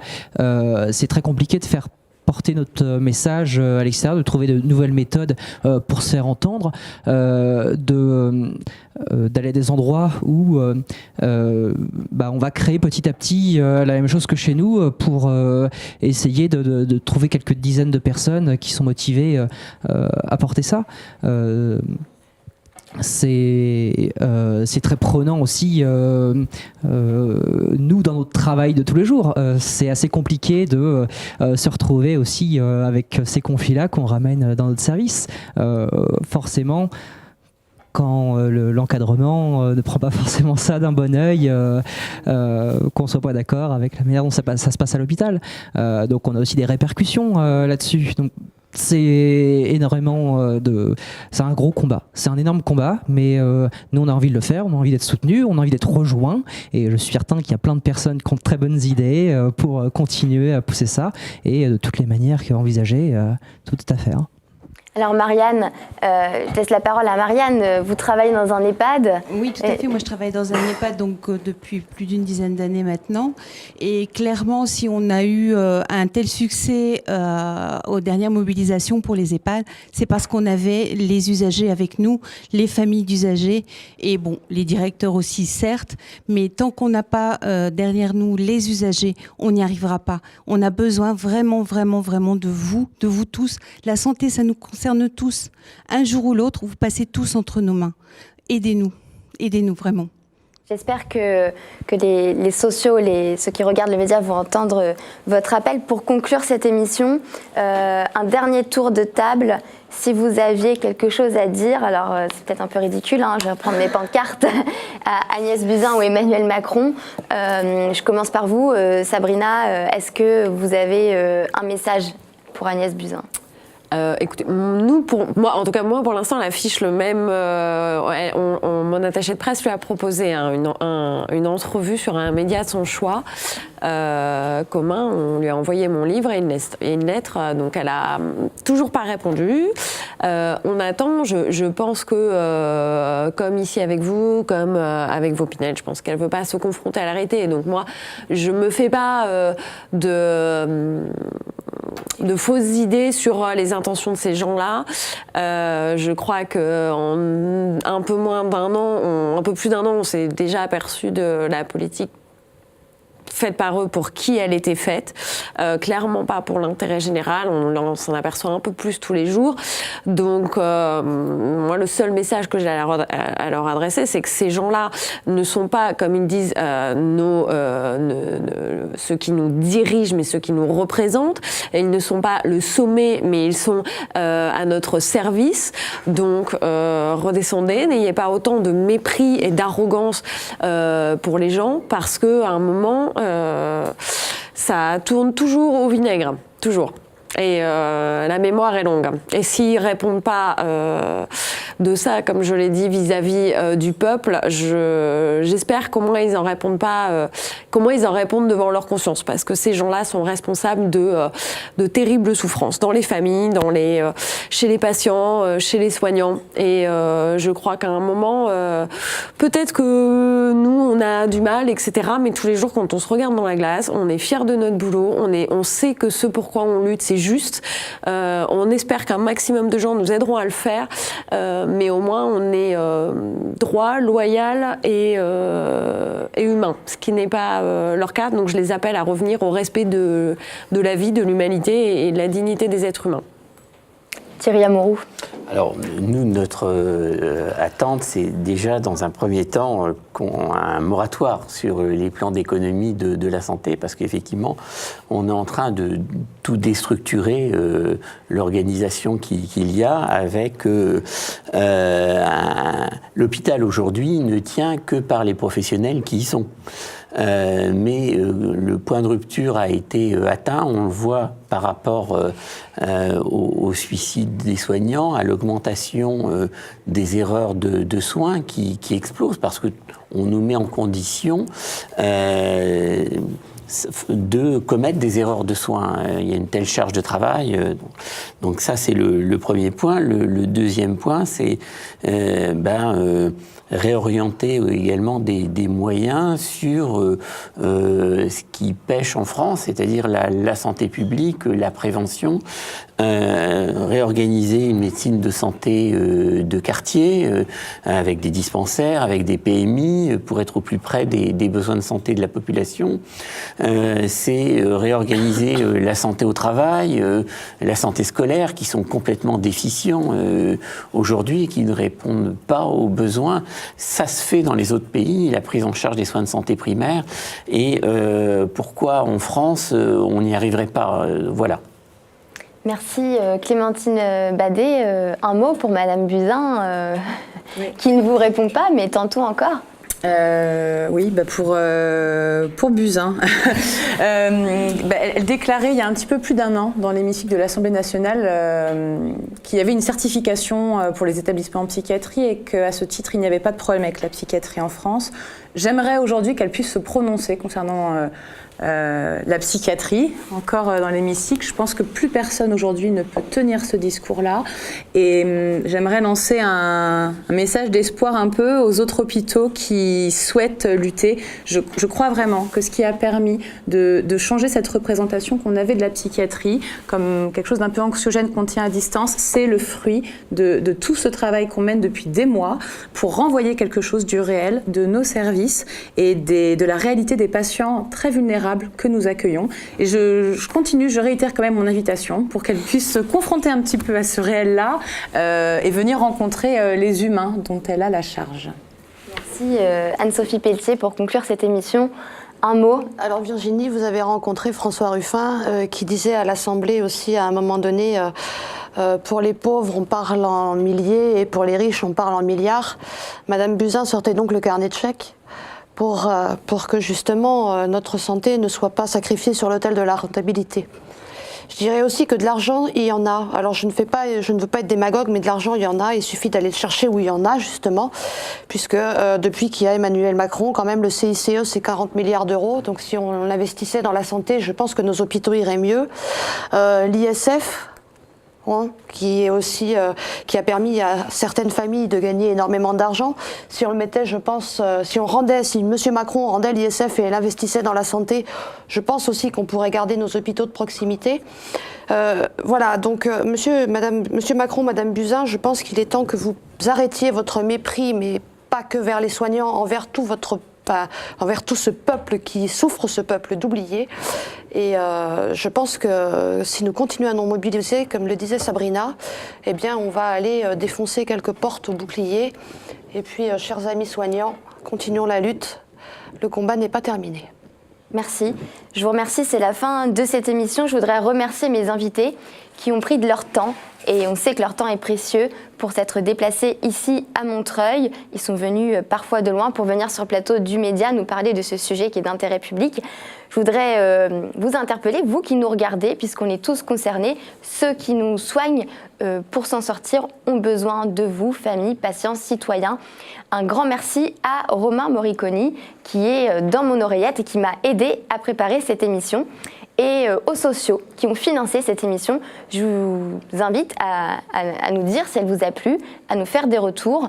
On a réussi, malgré le peu de moyens qu'on a, nous aussi, à faire cette émission au combat.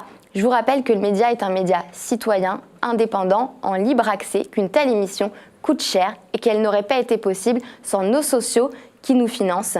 Si vous souhaitez devenir sociaux, vous pouvez le faire tout simplement sur notre site lemediatv.fr. Et je voudrais dédier cette émission à tous les soignants. Merci. Merci.